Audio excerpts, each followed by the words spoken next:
Good morning all of you. तो कैसे हो आप लोग? मैं हिदायत और आप देख रहे हो मेडिकस बायोलॉजी। तो आज जो बात करने वाले हैं बेसिकली बात करेंगे न्यूक्लियस के बारे में और ये जानेंगे कि न्यूक्लियस क्या होता है। तो आज जो बेसिकली पढ़ेंगे वो न्यूक्लियस के बारे में पढ़ेंगे। तो स्टार्ट करते हैं डायरेक्ट और देखते हैं न्यूक्लियस क्या होता है। तो सबसे पहले तो मैं न्यूक्लियस के खोजकर्ता की बात करूंगा जो इसके डिस्कवर कौन थे। तो अगर मैं इसके डिस्कवर की बात करूं तो ये सबसे पहले जो न्यूक्लियस की खोज की थी वो रॉबर्ट ब्राउन ने 1831 ईस्वी में सबसे पहले रॉबर्ट ब्राउन ने न्यूक्लियस को देखा था। और उसके बाद न्यूक्लियस पे खोज होते गया और उसके बाद फिर एक अलग से इसका कहे तो कैटेगरी बना दिया गया, जो एक अलग से इसका ब्रांच बना दिया गया, जो सेल बायोलॉजी का एक अलग से ये ब्रांच बन गया जिसे हम कैरियोलॉजी कहते हैं। कैरियो मीन्स जो होता है वो कैरियो ग्रीक का वर्ड है। कैरियो का मीन्स न्यूक्लियस होता है। तो एक कैरियोलॉजी बना दिया गया जिसके अंदर हम न्यूक्लियस की स्टडी करते हैं, उसे कैरियोलॉजी कहते हैं। तो सबसे पहले जो न्यूक्लियस को देखा गया देखे वो रॉबर्ट ब्राउन नाम के साइंटिस्ट ने देखा।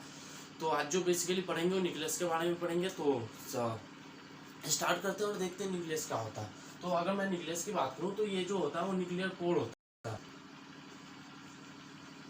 न्यूक्लियर पोर, तो इसे न्यूक्लियर पोर कहते हैं। और ये जो आप देख रहे हो ये तो आपका ये जो होते हैं वो न्यूक्लियस ये पोर होते हैं ये वाले। और ये जो होते हैं ये जो सारे आप ये देख रहे हो इसे न्यूक्लियर मेम्ब्रेन कहते हैं। Nuclear membrane, nuclear membrane.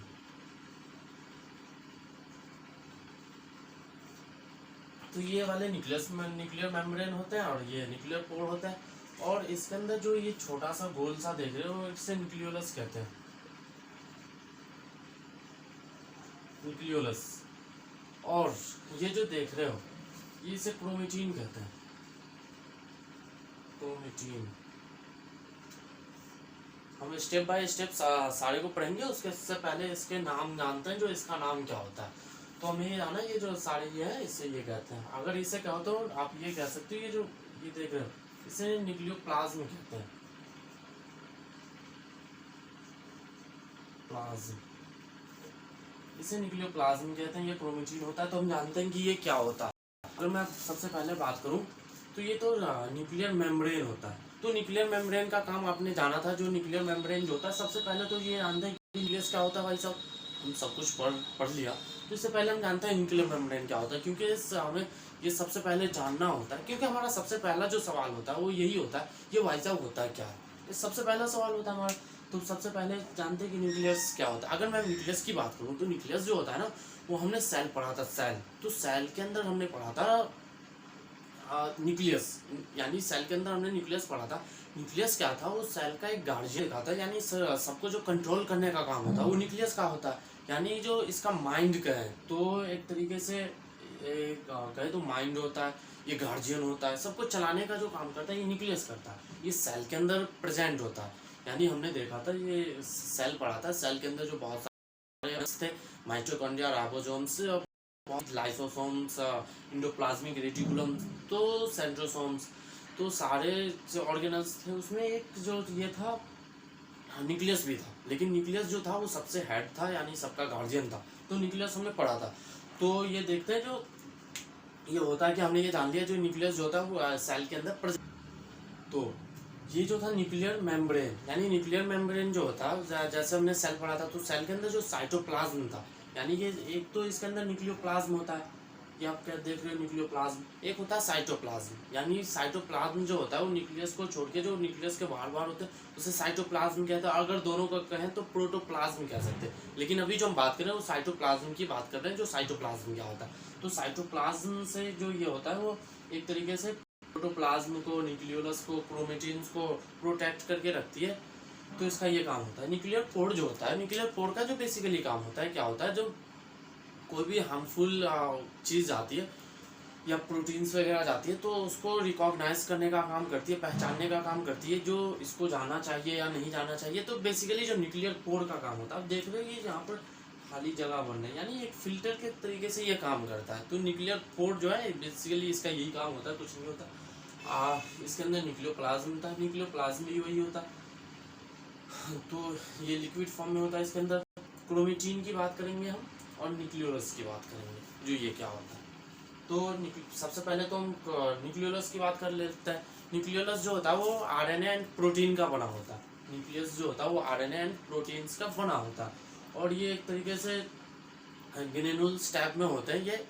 और ये जो न्यूक्लियस का काम होता है, न्यूक्लियोलस का जो काम होता है, न्यूक्लियोलस का जो काम होता है वो ये होता है, जो आरएनए संश्लेषण, आरएनए का जो सिंथेसिस होता है, आरएनए का सिंथेसिस भी करता है, और प्रोटीन बनाने का काम करता है। ये न्यूक्लियस का काम होता है। यानी बहुत सारे साइंटिस्टों ने अभी तक एक्सेप्ट नहीं किया जो न्यूक्लियस का ही काम होता है, जो प्रोटीन सिंथेसिस का, बट बहुत सारे साइंटिस्टों का ये भी कहना जो न्यूक्लियोलस जो होता है, न्यूक्लियोलस के अंदर भी प्रोटीन सिंथेसिस होता है। तो आप ये कह सकते हो प्रोटीन सिंथेसिस का काम करता है।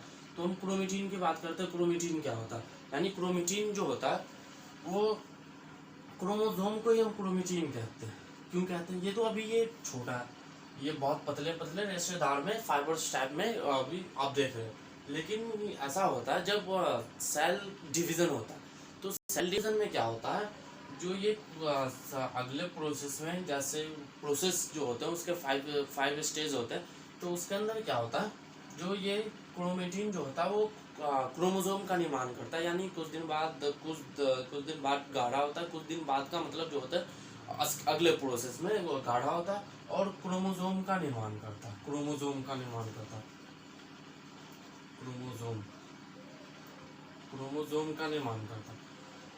तो ये जो होता है क्रोमेटिन जो होता है क्रोमोसोम्स का निर्माण करता है। क्रोमेटिन जो होता है 2 टाइप्स के होते हैं, एक हेटेरोक्रोमेटिन्स एंड एक यूक्रोमेटिन्स। तो हेटेरोक्रोमेटिन्स जो होता है वो थोड़ा हटके होते हैं। हटके कहने का मतलब जो होता है वो थोड़े गाढ़े टाइप में होते हैं, इस टाइप से। यूक्रोमेटिन जो होता है डायरेक्ट ऐसे ही होता है, जो आप देख रहे हो यूक्रोमेटिन, और हेटेरोक्रोमेटिन जो होता है वो थोड़े गाढ़े टाइप में होता है। तो हेटेरोक्रोमेटिन्स एंड यूक्रोमेटिन्स। तो हम तो बात कर रहे हैं क्रोमेटिन्स की, यानी क्रोमोसोम्स की। तो ये क्रोमोसोम्स जो होता है, यानी क्रोमोसोम्स से ही ये डिसाइड होता है जो बंदे का जेंडर कौन सा है। यानी जेंडर, यानी कहे तो क्रोमोसोम्स से ही हमारी पूरी बॉडी तैयार होती है। अब कैसे? आपने देखा होगा क्रोमोसोम्स की जो संख्या होती है, मैं कहे तो ह्यूमन बींग्स के अंदर वो होती है 23 पेयर्स। 23 पेयर्स होती है। और ये जो होती है, जैसे 23 पेयर्स होती है। अगर मेल की बात करें तो मेल के अंदर जो होता है वो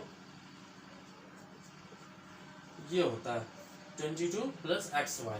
यानी ये जो 22 होते हैं वो तो दोनों में होता है, फीमेल में भी होता है, फीमेल के अंदर भी होता है 22 + XX। तो ये फीमेल के अंदर भी होता है। बट ये जो दो देख रहे हो आप, वन पेयर में चेंजिंग आ जाता है। वन पेयर में चेंजिंग आने के कारण ही कोई मेल बनता है, कोई फीमेल बनता है। और इसी में अगर किसी तरीके का हो जाता है तो अलग सिंड्रोम हो जाता है, जिसके कारण बहुत सारी डिजीज कह लो आप, या उसे जो कहते हैं, जो क्रोमोसोम्स की संख्या बढ़ जाती है तो ना तो फीमेल होता है और ना फीमेल होता, तो इस टाइप का डिजीज हो जाता। तो आप ये कह सकते हो। तो ये जो क्रोमोसोम था ये क्रोमोसोम होता है। क्रोमोसोम्स के अंदर जो होता है डीएनए होते हैं, आरएनए होता है, जीन्स वगैरह होता है। और डीएनए वगैरह को हम अलग चैप्टर में पढ़ेंगे। डीएनए को डिटेल से पढ़ेंगे, जो डीएनए क्या होता है। तो आपने सुना भी होगा डीएनए से ही पता लगाते हैं कि रियलिटी में कहे तो इसका एक तरीके से कहे तो सिबलिंग्स का भी पता लगाते हैं, या हम पूर्वजों का पता लगाते हैं, या कहे तो हम ये मेरे फादर हैं या नहीं है, इस टाइप से जो हम पता लगाते हैं। तो डीएनए वगैरह से भी लगाते ही है। तो डीएनए वगैरह से ही पता चलता है। तो क्रोमोसोम्स के अंदर ही डीएनए, आरएनए, जीन्स वगैरह होते हैं। तो डीएनए, आरएनए वगैरह को हम डिटेल से पढ़ेंगे। तो ये जो था हमारा न्यूक्लियस था। यानी न्यूक्लियस जो होता है वो एक आनुवांशिक, डीएनए जो होता है वो आनुवांशिक पदार्थ होता है, और आनुवांशिक पदार्थ जो होता है वो न्यूक्लियस के अंदर ही प्रेजेंट होता है। तो ये था हमारा न्यूक्लियस। यानी न्यूक्लियस जो होता है वो सेल के अंदर बहुत अहम रोल निभाता है। और ये न्यूक्लियस जो होता है वो सेल का गार्जियन भी मानते हैं। यानी हेड जो होता है, हेड जो होता है वो न्यूक्लियस ही होता है। तो आज का जो हमारा टॉपिक था वो न्यूक्लियस था और हमने जाना न्यूक्लियस क्या होता है। तो आई होप आपको वीडियो पसंद आई होगी, तो वीडियो को लाइक करें, सब्सक्राइब करें और कमेंट में ज़रूर बताएं वीडियो आपको कैसी लगी। तो थैंक यू, जय हिंद एंड जय भारत।